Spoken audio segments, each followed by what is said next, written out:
This kind of bothers me because people got hurt only in 2026 to find out it's not true.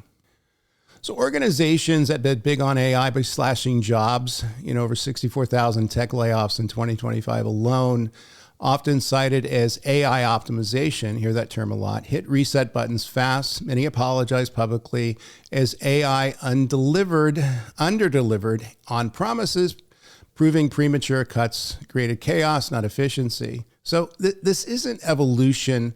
It's hype-fueled blunder exposing the gap between vendor promises and real-world performance.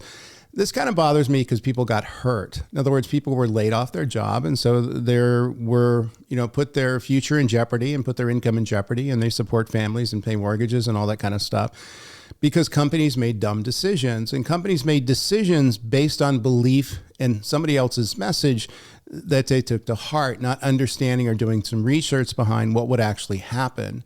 And so many of these companies actually hurt themselves to the point they're still recovering today because they got way out over their skis in terms of the value of AI and how AI is going to affect their business, figure out how they automate various systems, certainly automate coding, and technology transformation.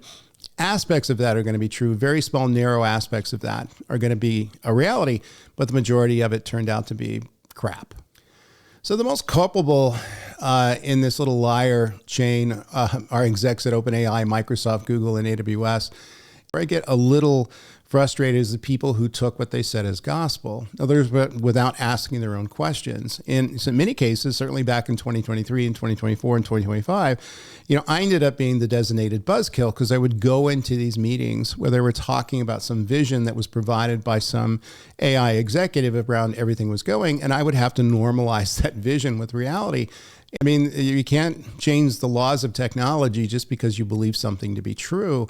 And I think that people are realizing that now, but a few years ago, that wasn't the case because there were so many people around hyping the technology. Even though we have concrete truth that many of the predictions made a few years ago did not come true. In fact, many of them backfired. You're still going to see these predictions made today. And we'll eventually get to the vision that we think we're going to get to. It's going to be a slow evolution over time. It's not going to be these big revolutions where we're going to start, hemorrhaging people, out of these companies. It's going to take a long time for that stuff to take on, and people need to understand that.